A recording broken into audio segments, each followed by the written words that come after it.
Arthur Larkin came home from a VA appointment to find his 20-foot flagpole lying in the grass. The American flag and the POW, MIA flag he'd flown beneath it for 6 years crumpled in the dirt beside a crew of contractors packing up their equipment. HOA President Karen Wexford stood on the sidewalk watching, clipboard in hand, telling him the pole had been removed for violating an unapproved vertical structure citation she'd mailed to an address she knew perfectly well he wasn't checking that week. Arthur didn't raise his voice. He picked up the flags first, folded them properly the way he'd been taught 50 years earlier, and only then asked Karen a single question. Did she have any idea what she'd just done? Stay with Arthur as one illegally removed flagpole unravels into the most spectacular and completely legal response Karen Wexford never saw coming. Arthur Larkin was 63 years old, a Vietnam-era Army veteran who had spent 35 years running a sign and banner fabrication business before retiring to Fairhaven Ridge 4 years earlier. The flagpole wasn't decoration to him. It was one of the few things he still did every single morning without fail. Raising the flag at dawn, lowering it at dusk, folding it with the same careful motions his own father had taught him. What Karen didn't know, because she'd never bothered to check, was that Arthur's state had passed a Freedom to Display Act years earlier, explicitly protecting a homeowner's right to fly the American flag on a pole up to 20 feet regardless of HOA bylaws, with additional protections for veterans displaying service-related flags like the POW, MIA banner Arthur flew beneath it. Removing that pole wasn't a bylaw enforcement action. It was, in plain terms, illegal. Before we get into exactly how Karen Wexford's citation turned into the biggest mistake of her HOA presidency, drop a comment and let us know where you're watching from today, because stories like Arthur's have a funny way of feeling personal no matter where in the world you're seeing this. Karen Wexford, 54, had been Fairhaven Ridge's HOA president for 3 years and had grown increasingly obsessed with what she called visual uniformity, a phrase she used to justify citations against anything that broke the community's carefully curated aesthetic, from mailbox colors to porch furniture. Arthur's flagpole, tall and visible from the community's main entrance, had bothered her for months, though she'd never once mentioned the legal protection she'd have discovered in about 4 minutes of actual research. Karen had scheduled the removal deliberately for a day she knew Arthur would be out of town at a VA appointment 2 hours away, mailing the citation to an old forwarding address that hadn't been current in over a year. A detail Arthur would only discover later, buried in the HOA's own records, that made the whole thing look less like an oversight and more like something planned to avoid a confrontation before it happened. Arthur, sign business instincts still sharp after all these years, didn't call a lawyer first. He called an old Army buddy who now worked with a veterans legal aid clinic, who confirmed within a day that the Freedom to Display Act applied exactly the way Arthur remembered it, and that forcibly removing a protected flagpole, especially one displaying a service-related flag, could expose Karen and the HOA to statutory damages well beyond a typical property dispute. Rather than immediately threaten legal action, Arthur did something that surprised even his own daughter. He ordered a new flagpole, 20 feet exactly, the legal maximum, and began quietly preparing something else in his old workshop. A large-format vinyl banner printer he hadn't touched in years, dusted off and humming again for the first time since retirement. While researching the citation's history for his legal aid contact, Arthur's daughter, Naomi, digging through old HOA newsletters posted publicly online, found something Karen had clearly forgotten was still sitting in a public archive.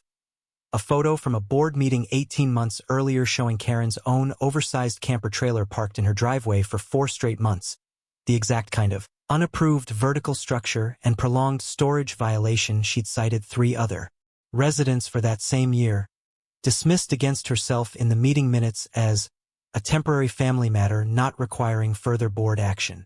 Naomi called her father that night, practically laughing. "Dad," she wrote the excuse for herself in the same paragraph where she denied someone else's appeal for the exact same thing 3 weeks later. "It's right there. Nobody even hid it." Arthur sat with the printout for a long while that evening, turning it over in his hands the way he used to study a difficult sign layout before deciding on the final design. He wasn't interested in inventing an insult. 35 years in the sign business had taught him that the most effective message was always the simplest one, and the truth, printed large enough, rarely needed decoration. Arthur realized he didn't need to invent anything to make his point.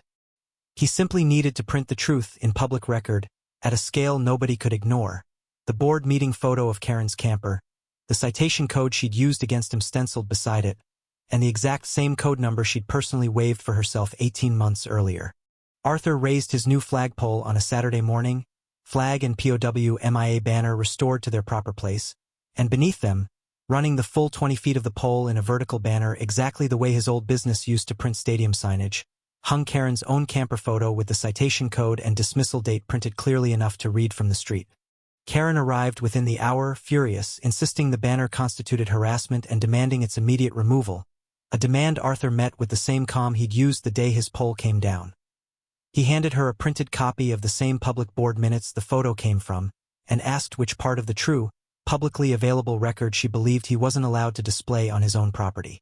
Unable to find any legitimate basis to force the banner down, Karen pushed an emergency temporary sign size restriction through a same-week board vote, limiting any sign or banner display to 4 square feet. A rule written so specifically to target Arthur's exact banner that even 2 board members who voted for it later admitted they hadn't realized what it was actually for. Arthur, now genuinely curious how far this would go, retained a First Amendment and HOA law attorney named Priscilla Renwick, who confirmed the emergency ordinance was almost certainly unenforceable as retaliatory, viewpoint-targeted regulation, especially given it had been passed within days of one specific resident's protected, factual display and applied to no other sign on the property before or since. Priscilla's research assistant, digging through years of HOA citation records, found a broader pattern behind Karen's visual uniformity enforcement. At least 6 other residents had been cited for violations nearly identical to things Karen herself had done and quietly excused in board minutes. A storage shed, an oversized boat trailer, a paint color outside approved guidelines, each dismissal signed off by Karen personally. The research assistant, a thorough young paralegal named Tobias Reyna, built a simple side-by-side chart. Karen's violation on the left, the language she'd used to dismiss it for herself, and on the right, the nearly identical violation from another resident along with the fine Karen had personally approved against them. Laid out on one page, the pattern looked less like inconsistent enforcement and more like a rulebook that only ever pointed in one direction. Priscilla brought the chart to Arthur before the emergency meeting, spreading it across his kitchen table. 6 residents, she said, tapping each row. 6 almost identical situations. 5 of them paid real money over things she waived for herself. This isn't a personality conflict anymore, Arthur.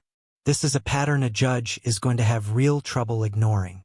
Word spread through Fairhaven Ridge quickly once residents realized the banner wasn't just a funny photo. It was a receipt.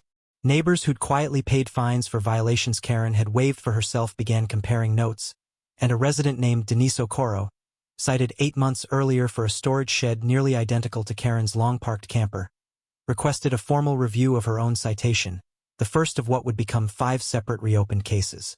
With 5 reopened citations, a legally shaky emergency ordinance, and a viral neighborhood group chat all converging at once, the board called an emergency meeting. Arthur attended alongside Priscilla, who requested time to speak during public comment. Priscilla laid it out for the packed room. The illegally removed, legally protected flagpole, the targeted emergency ordinance passed specifically in response to one resident's factual display, and the pattern of Karen personally waiving citations against herself for the exact violations she'd aggressively enforced against everyone else.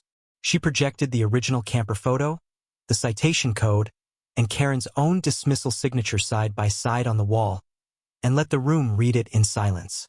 If watching someone's own hypocrisy get printed 20 feet tall and read out loud in a packed board meeting is exactly the kind of payoff that keeps you coming back to these stories, this is the moment to hit subscribe, because the vote that's about to happen is one of the most satisfying ones in this whole series. Karen attempted to argue the camper situation had been a temporary family circumstance, not a real comparison.